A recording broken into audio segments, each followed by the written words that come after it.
وسلم وبارك على محمد وعلى آل محمد. اللهم انفعنا بما علمتنا وعلمنا ما ينفعنا وزدنا علما وبارك لنا في علمنا وارزقنا الإخلاص في القول والعمل كاملا وعلما نافعا لا ينسى وتوفيقا دائما وصحة ويقينا وعافية. اللهم افتح لنا كل خير، اللهم اكفنا بحلالك عن حرامك وأغننا بفضلك عمن سواك، آمين يا رب العالمين. Ini saya sudah mendaftar buku-bukunya Syekh Ghazali, urutan tahun nih. Al-Quran wa Sunnat Sayyidil Anam, ini 1935, Tafsir Fatihah 36, Mudatul Ahkam 39, Al-Jum'ah 50, Fiqhul Hadith 53, Fiqhun Nabawi 53, Adab 53, Nikah 58, Taharah 59, Miftahul Hadith ini Mustalah 62, insyaallah. Risalah Kunut ini 63, Tijan ini 63, Islam wal Muslim 65, Imamah 68. Jadi termasuk yang terakhir 3 ini, Imamah, Islam wal Muslim, dan Tijan fi Syu'abil Iman. Sehingga mungkin yang paling matang karya beliau ya 3 ini mungkin nih, karena sudah ditulis paling akhir, wallahu a'lam. Kemudian kitab beliau yang sudah saya upload di internet, dibaca oleh seluruh dunia, karena ini internasional. Ini ada 3 kitab. Yang pertama ini Kunutus Subh Bid'ah. Ini yang paling banyak dibaca orang ini, Pak. Ini sampai 237 yang mendownload kitab ini. Kemudian juga karya beliau ini Al-Arba'un At-Tijaniyah. Ini yang mendownload lebih sedikit, 89 orang. Yang paling sedikit lagi yang terakhir ini yaitu kitab Al-Arba'un fil Jum'ah. 40 hadis tentang Jumat, ini 11 orang yang mendownload nih. Seingat saya masih ada kitab-kitab yang lain yang saya upload, cuma kenapa kok nggak muncul di sini saya nggak paham nih. Mestinya kalau satu penulis itu semuanya muncul di bawah sini. Ini saya kasih nama Imam Ghazali bin Hasan Ustadz Al-Jawi. Ini di nurbook.com. Nah, ini Waalaikumsalam warahmatullahi wabarakatuh. Satu website yang bisa kita masuk, siapapun bisa masuk di dalamnya. Baik, ini sebagai muqaddimah aja.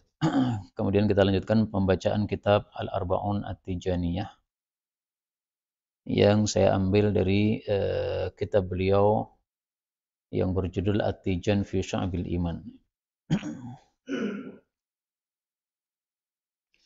Pada pertemuan yang lalu sudah kita bahas tentang Syu'abul Iman yang berupa i'tisam dengan Al-Quran dan i'tisam dengan As-Sunnah. Nah, kemudian beliau menyebutkan Syu'abul Iman berikutnya yang nomor 4, Babu Mahabbatillahi Ta'ala. Waalaikumsalam warahmatullahi wabarakatuh. Waalaikumsalam warahmatullahi wabarakatuh. Bab tentang cinta kepada Allah Subhanahu wa Ta'ala. Qala Ta'ala, berkata Allah Ta'ala, Inna waliyiyallah, sesungguhnya penolong saya adalah Allah. Alladzi nazzala al-kitab, yang telah menurunkan al-kitab yaitu Quran. Wahwa, dan dia Allah itu yatawalla, menolong as-salihin, orang-orang saleh. Ini surat Al-A'raf ayat 196. Ini menurut saya wallahu alam kenapa beliau menulis bab yang keempat ini, mahabbatullah, cinta kepada Allah. Karena tidak mungkin kita i'tisam kepada Quran kecuali kalau kita cinta kepada Allah. Nah, cinta kepada Allah ini menyebabkan adanya semangat di dalam hati untuk i'tisam atau berpegang teguh kepada kitab Allah Subhanahu wa Ta'ala, sehingga membaca dan mempelajari dan mengamalkannya. Makanya di sini beliau mengatakan waliyillah, penolong saya adalah Allah. Dan waliyi ini juga bisa diartikan kekasih saya. Dan terjemah yang kedua ini lebih cocok untuk babnya, karena babnya tentang mencintai Allah Subhanahu wa Ta'ala. Karena kata-kata wali ini memang termasuk kata-kata yang apa? Mushtarak. Mushtarak itu bisa memiliki makna lebih dari satu. Nah, maka diartikan kekasih, bisa diartikan pengurus atau penolong juga bisa, sebagaimana kita temukan dalam kitab-kitab tafsir. Kemudian di sini sengaja saya tulis wahwa dengan hak yang disukun. Ini karena memang salah satu qiraah di dalam qiraah mutawatirah itu boleh membaca wahwa dengan hak di dhammah, boleh juga dengan hak yang disukun. Adapun saleh, orang-orang yang saleh itu definisinya kita temukan di dalam tulisan para ulama. Salah satunya yang bisa saya tampilkan insya Allah dalam kitab Faidul Qadir. Saya berusaha mencarinya.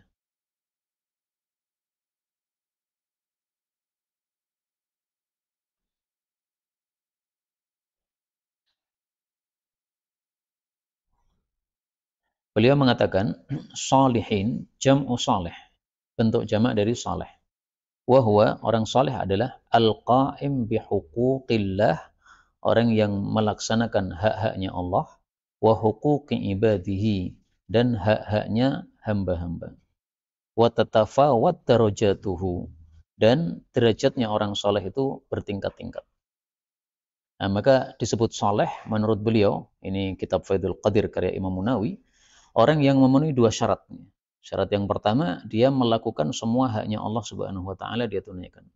Kemudian yang kedua, haknya para makhluk dia tunaikan. Sehingga kalau ada orang ahli ibadah tapi tidak menunaikan haknya makhluk, ini berarti bukan orang saleh. Misalnya seorang yang hanya memikirkan dirinya sendiri, ibadah terus tanpa peduli sekitarnya rusak, ada maksiat dia diam saja, ini bukan orang saleh. Karena belum memenuhi syarat dua tadi, yaitu qa'im bihuquqillah wa huquqi ibadihi.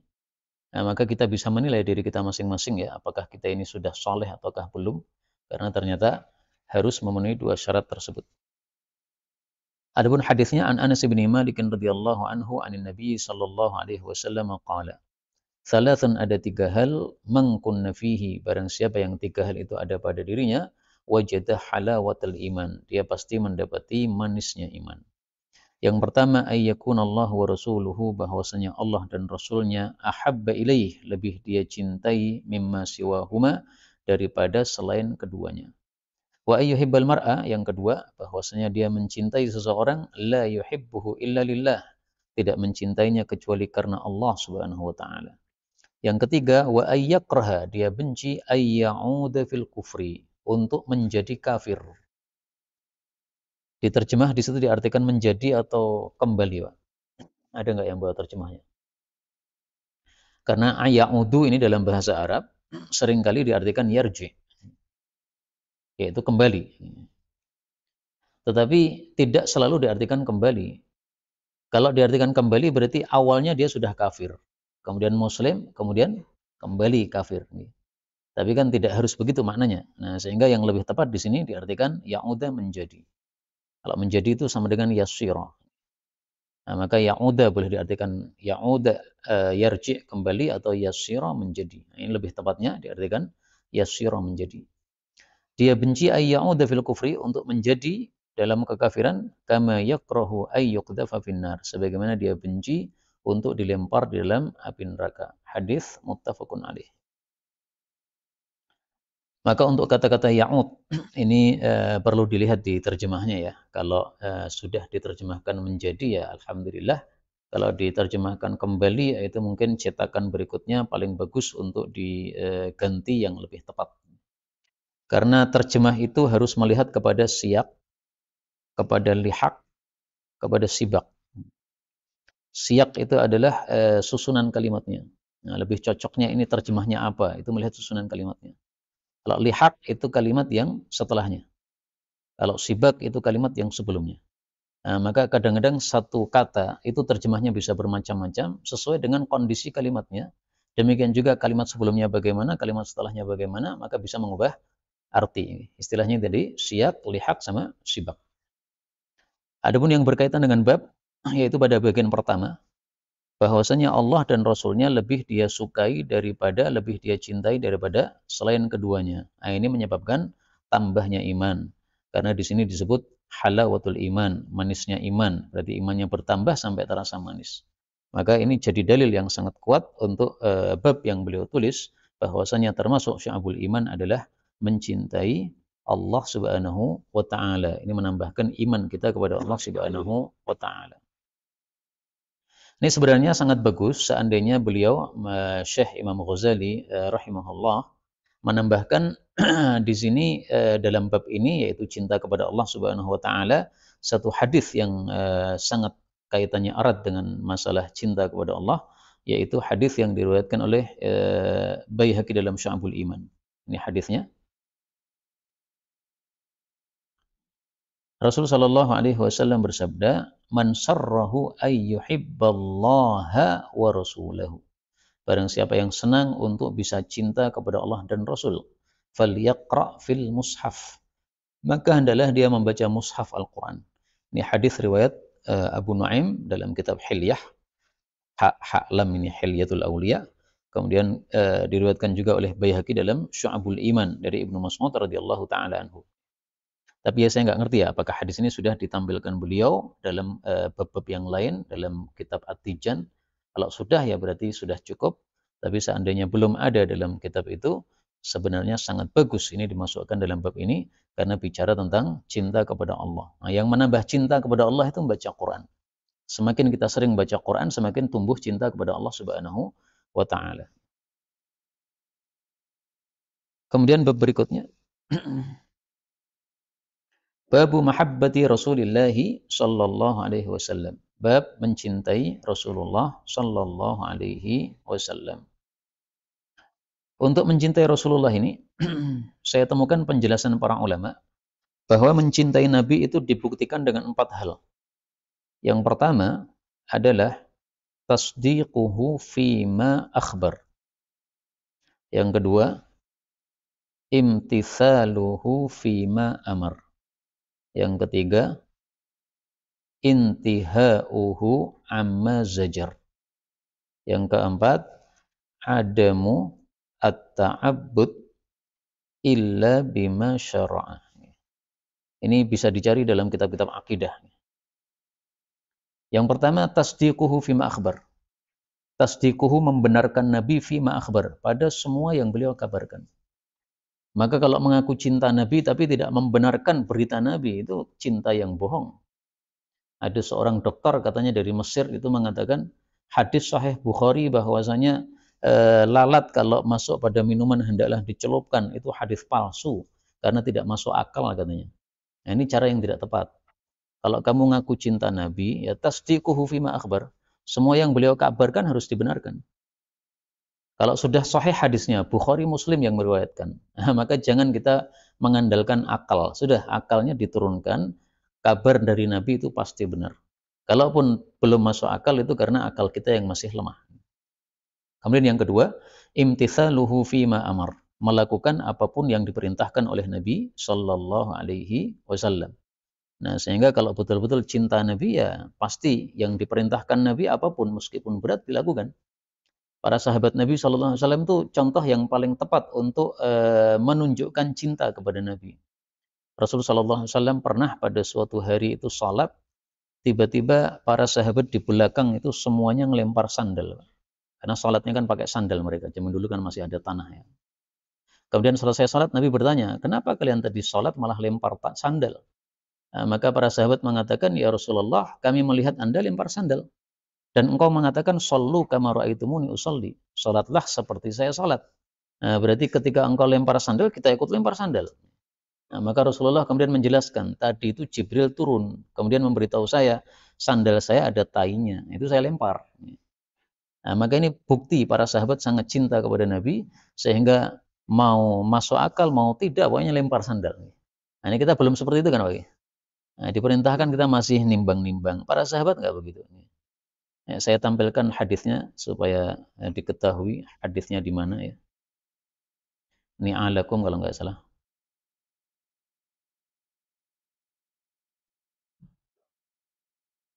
Nah ini hadisnya diriwayatkan oleh Abu Dawud. Bagi yang punya nanti bisa dilihat hadis nomor 650. Bahwasanya bainama Rasulullah sallallahu alaihi wasallam yusalli bi ashabih, tatkala Nabi salat bersama sahabat, ilkhala'a na'laih. Tiba-tiba beliau lepas sandalnya, fawada'ahuma an yasarih, ditaruh di kiri. Falamma ra'a dzalikal qaumu alqauni alahum. Tatkala kaum melihat itu, mereka lempar sandal mereka. Falamma qada Rasulullah sallallahu alaihi wasallam salatah, ketika Nabi sudah selesai salat, qala bertanya, "Ma hamalakum ala ilqa'ini alaikum?" Kenapa kalian lempar sandal? Qalu, mereka menjawab, "Ra'ainaka alqaita na'laika." Kami lihat engkau lempar sandal. Fa alqaina ni'alana. Maka kami pun juga ikut lempar sandal. Nah, ini dikaitkan oleh para ulama dengan hadis itu, "Shallu kama ra'aitumuni usolli." Salatlah seperti melihat saya salat. Nah, persis salatnya Nabi. Lempar sandal, lempar sandal. Kemudian Rasul sallallahu alaihi wasallam bersabda, "Inna Jibril alaihi salam atani." Tadi Jibril datang, fa akhbarani anna fihi ma qadaran. Dia mengabarkan bahwa sandal saya ada tainya. Nah, kemudian Nabi sallallahu alaihi wasallam bersabda, kalau seseorang datang ke masjid, hendaklah dia melihat kalau di sandalnya ada tai, maka hendaklah dia usap, yaitu diusap pada tanah begitu. Falyusalli fihima, lalu hendaklah dia salat dengan sandal, jadi enggak ada masalah. Ini hadisnya sahih, diriwayatkan oleh Abu Daud rahimahullahu taala. Baik, kemudian tanda yang ketiga, intihauhu amma zajar. Berhenti dari apapun yang dilarang oleh Nabi sallallahu alaihi wasallam. Mau masuk akal mau tidak, pokoknya Nabi larang maka berhenti. Sebagaimana hadis tentang masalah qira' tanah itu. Nah, para sahabat mengatakan tanah disewakan itu sebenarnya bermanfaat. Tapi Nabi melarang, ya sudah, kita berhenti. Tapi tetap ada pembahasannya nanti ya, kapan dilarang, kapan diperbolehkan, tapi bukan di sini tempatnya. Kemudian yang keempat, adamut ta'abbud illa bima syara'. Tidak melakukan ibadah kecuali yang disyariatkan oleh Rasulullah sallallahu alaihi wasallam. Nah, ini bukti-bukti cinta kepada Nabi sallallahu alaihi wasallam dengan perincian seperti ini memang tidak ditulis oleh Mbah Syekh Al-Imam Ghazali rahimahullahu taala, karena beliau memang dalam tulisannya itu cuma menampilkan Quran sama dalil, sama hadis. Nah, adapun penjelasan begini ya mungkin ya pasti beliau akan jelaskan di dalam majelis-majelis beliau. Nah, maka ini tugas kita sebagai penerus beliau untuk menjabarkan apa yang beliau tulis ini supaya lebih berbobot atau lebih mudah dipaham oleh masyarakat awam. Karena kalau cuma dalil Quran hadis ya mungkin agak susah dipaham oleh orang-orang awam.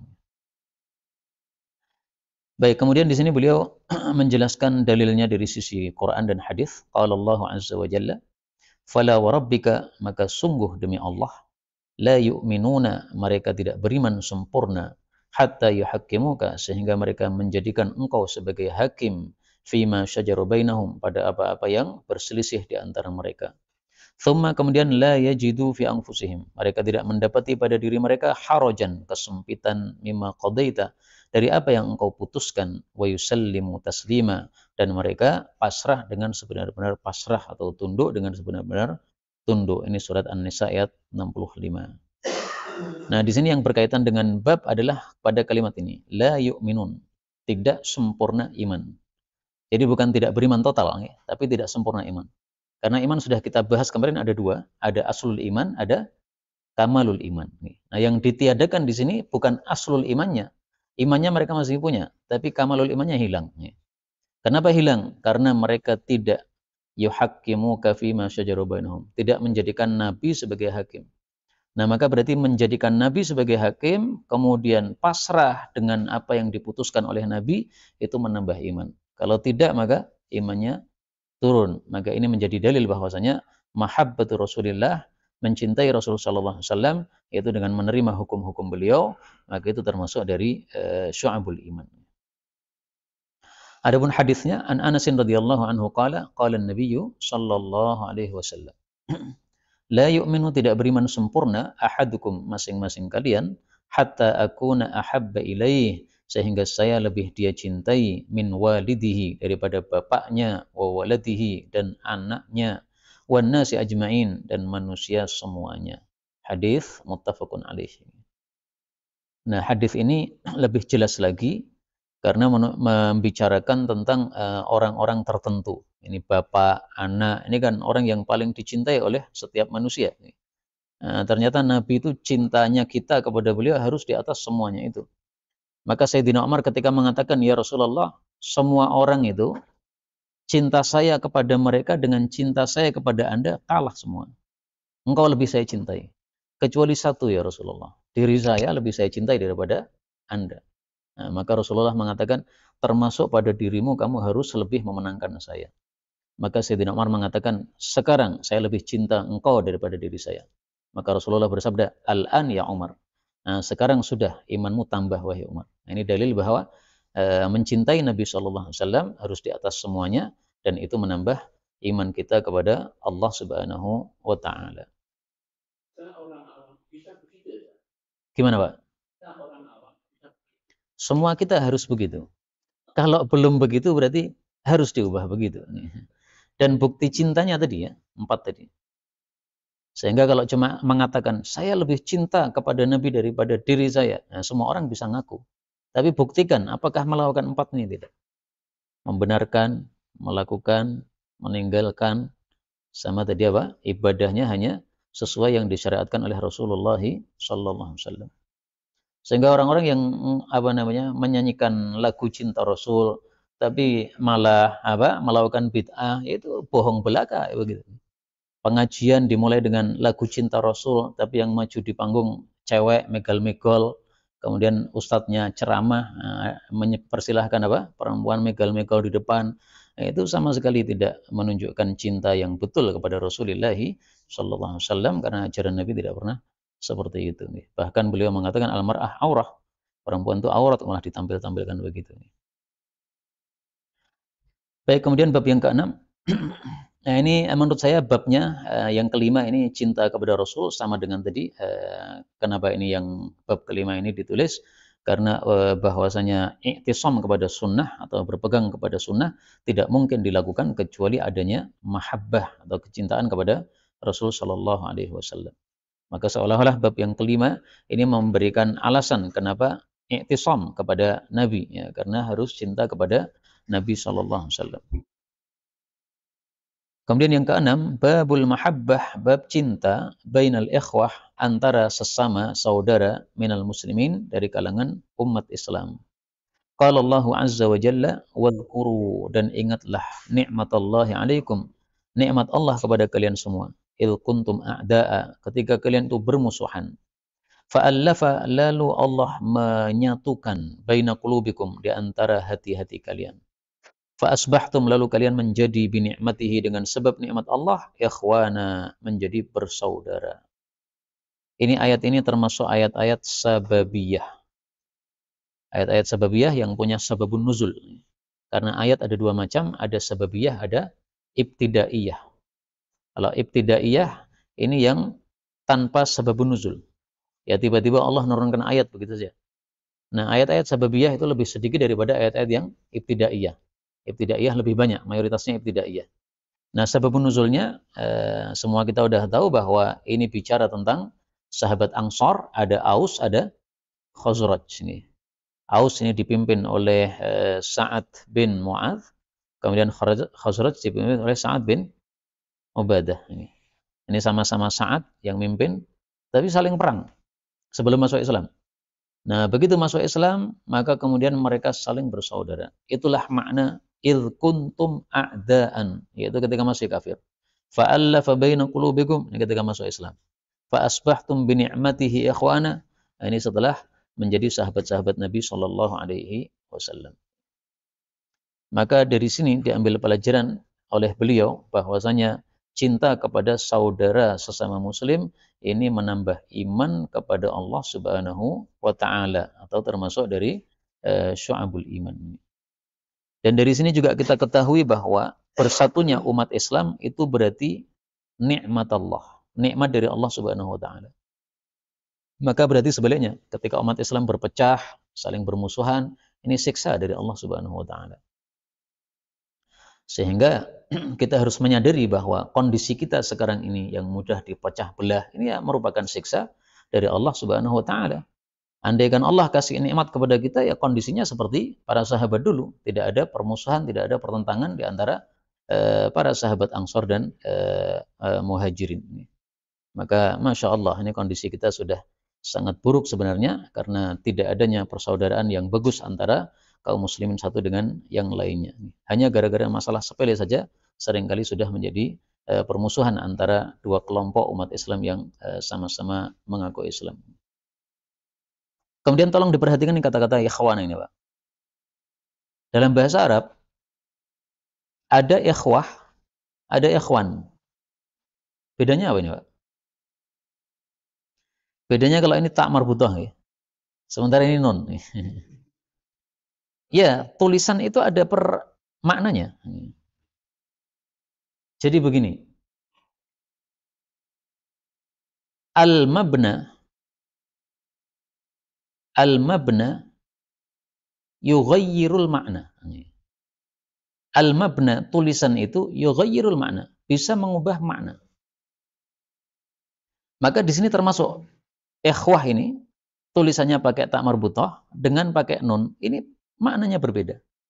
Kalau ikhwah ini adalah ikhwah saudara yang ghairi nasab, yang bukan nasab. Mohon maaf, ini yang nasab, ya, ikhwah. Kalau ikhwan ini yang ghairi nasab, yang bukan nasab. Contohnya saya buktikan dalam Al-Qur'an. Ketika Allah bicara tentang saudara-saudara Nabi Yusuf, pakai ikhwah atau ikhwan? Ikhwah. Surat Yusuf ayat 58. Wa jaa ikhwatu Yusuf. Kenapa ikhwah? Karena ini saudara senasab. Contoh lagi, pada surat An-Nisa ayat 11. Ini tentang warisan. Fa in kana lahu ikhwatun fali ummihi sudus. Ini yang dibicarakan ini saudara senasab atau bukan? Senasab. Yang menjadi pengaruh perubahan warisan itu adalah saudara senasab. Kalau saudara seagama enggak ada kaitannya. Maka di sini Allah mengatakan fa asbahtum bi ni'matihi ikhwana, bukan ikhwatan, karena ini Allah bicara tentang persaudaraan antar kaum muslimin. Jadi saya dengan panjenengan kan nggak ada hubungan nasab kan, tapi saling bersaudara. Nah itulah yang dimaksud di sini, ikhwanan, bersaudara. Tapi ada keunikan dalam Al-Quran, yaitu pada surat Al-Hujurat ayat 10. Innamal mu'minuna ikhwan. Enggak, ikhwatun, Masya Allah. Ini oleh para ulama tafsir dipelajari, Pak. Kenapa innamal mu'minuna ikhwatun? Padahal ikhwatun itu untuk nasab. Maka ini kalau belajar ilmu balaghah ini namanya mubalaghah seperti ini. Atau takkid seperti ini. Innamal mu'minun, sesungguhnya tiada lain orang-orang beriman itu ikhwatun, seperti saudara senasab. Ka ikhwatin, seperti saudara senasab. Bagaimana cinta kita kepada adik kita kalau dia dapat musibah? Kan pasti kita, hati kita pasti. Nggak mungkin lah kita misalnya naik motor kemudian lihat adik kita jatuh, alah biarkan aja, pasti ada yang nolong. Nggak mungkin. Pasti kita akan turun. Kenapa? Itu adik nasab.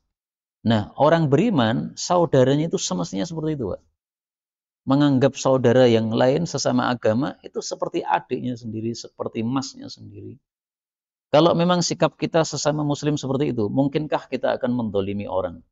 Mungkinkah kita akan memukul orang? Mungkinkah kita akan mengambil harta orang? Mungkinkah kita akan menuduh orang atau mengejek orang? Ini semuanya nggak akan terjadi. Maka saya yakin ya, ayat ini belum kita amalkan. Innamal mu'minuna ikhwatun. Karena Allah tidak mengatakan ikhwanun, tapi ikhwatun. Sehingga ini satu takkid atau mubalaghah yang sangat dahsyat.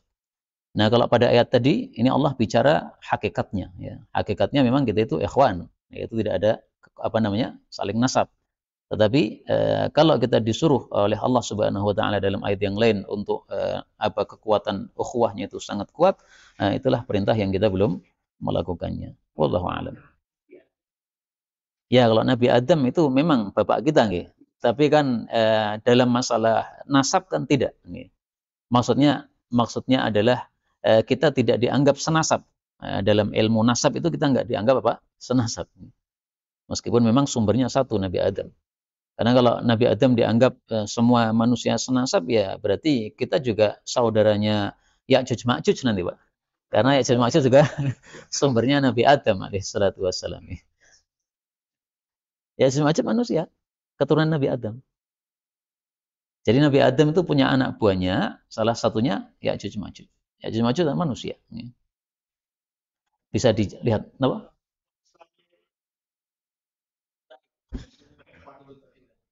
Ukhuwah Islamiyah, ukhuwah itu kan masdar. Kalau ini bicara tentang fa'il, ikhwan atau ikhwah. Nah, maka ukhuwah Islamiyah semestinya itu seperti yang diperintahkan oleh Allah, innamal mu'minuna ikhwah, seperti saudara nasab. Tidak hanya saudara biasa, tapi saudara nasab. Semestinya begitu. Nah, makanya di sini beliau menampilkan hadis-hadis tentang mencintai sesama muslim. Yang pertama, an Anasin anin Nabi sallallahu alaihi wasallam qala, la yu'minu, tidak iman sempurna ahadukum, salah satu kalian, hatta yuhibba li akhih, sehingga dia mencintai untuk saudaranya, yaitu sesama muslim, ma yuhibbu li nafsih, apapun yang dia cintai untuk dirinya sendiri. Hadis muttafaqun alaih. Dalam riwayat Imam Ahmad, la yu'minu ahadukum hatta yuhibba linnasi ma yuhibbu li nafsih wa hatta yuhibbal mar'a la yuhibbuhu illa lillah. Di sini ada perbedaannya, Pak. Kalau yang pertama yuhibba li akhi. Kalau yang kedua yuhibba linnas. Apakah dua lafal yang berbeda ini maknanya berbeda? Iya, berbeda. Kalau li akhi ini berarti mencintai untuk saudara muslim saja. Nah, apakah berarti kalau kepada orang kafir kita semau gue? Ternyata tidak. Karena Nabi mengatakan yuhibba linnas. Maka meskipun untuk orang kafir, tetap kita harus mencintai untuk mereka kebaikan seperti yang kita cintai. Ada orang kafir mau mati. Nah, kalau kita cinta kepada orang kebaikan kepada orang kafir seperti untuk diri kita sendiri, kita datangi dia. Kita suruh dia untuk mengucapkan tahlil supaya selamat dari api neraka. Sebagaimana dipraktekkan oleh Rasulullah sallallahu alaihi wasallam.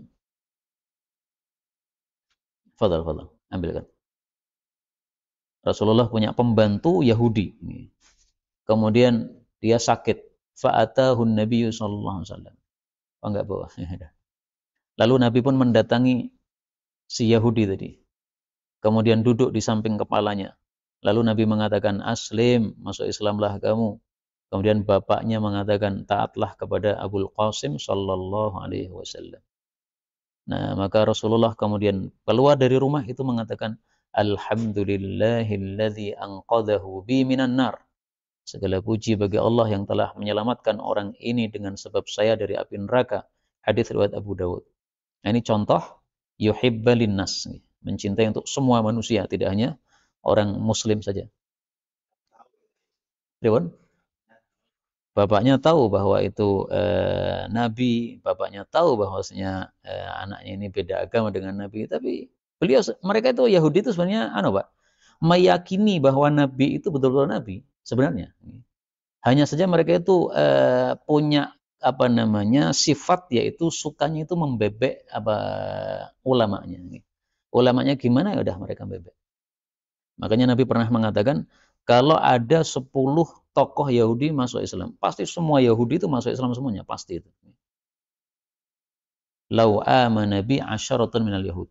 Seandainya ada 10 orang Yahudi, maksudnya 10 tokoh Yahudi iman kepada saya, la amana biyal yahud. Pasti semua Yahudi iman kepada saya. Ini hadis riwayat Bukhari. Waktu itu, seandainya waktu itu ada 10 orang Yahudi, tokoh Yahudi masuk Islam, pasti semuanya ikut. Berarti di masa Nabi, tokoh Yahudi yang masuk Islam sangat sedikit, bisa dihitung jari. Bahkan saya cuma mengetahui satu dakwah, yaitu Abdullah bin Salam. Selain itu mukhtalaf, diperselisihkan. Ada Ibnu Surya itu katanya masuk Islam, tapi diperselisihkan. Tapi yang jelas muttafaq itu adalah Abdullah bin Salam. Nah, maka dari hadis ini para ulama ngambil kesimpulan, berarti Yahudi itu sifatnya sukanya bebek aja. Pokoknya kiainya gimana itu diikuti. Nah, sehingga kenapa mereka tidak mau masuk Islam padahal ini jelas-jelas tahu bahwa itu nabi. Ya kira tadi apa? Hanya ngikuti para ulamanya saja. Nah, itu sifat Yahudi, Pak. Pokoknya kiai kubi, nah itu sifat Yahudi. Tidak sepantasnya kita mengikuti sifat Yahudi begitu. Kemudian yang kedua, ini ada kata-kata ma yuhibbu li nafsi. Ma itu dalam ilmu bahasa disebut isim mausul, isim mausul. Nah, isim mausul itu menunjukkan umum. Ma yuhibbu, apapun yang dia sukai untuk dirinya. Apakah ini berarti apapun semua, berarti total semuanya? Ya, tentu saja tidak. Makanya para ulama mengatakan di sini maksus. Ini umum tapi khusus, enggak semua gitu. Awalnya umum tapi khusus. Nah, taunya khusus dari mana? Dari hadis yang lain. Sehingga hadis yang lain yang saya tampilkan ini, apabila ditampilkan oleh Mbah Ghazali rahimahullah dalam buku ini, menurut saya lebih bagus lagi ya. Yaitu sabda Nabi SAW, la yu'minu abdun hatta yuhibba li akhihi ma yuhibbu li nafsihi minal khair. Tidak beriman sampai mencintai untuk saudaranya apa yang dia cintai untuk dirinya, tapi minal khair. Kebaikan aja, Pak. Sehingga kalau ada orang misalnya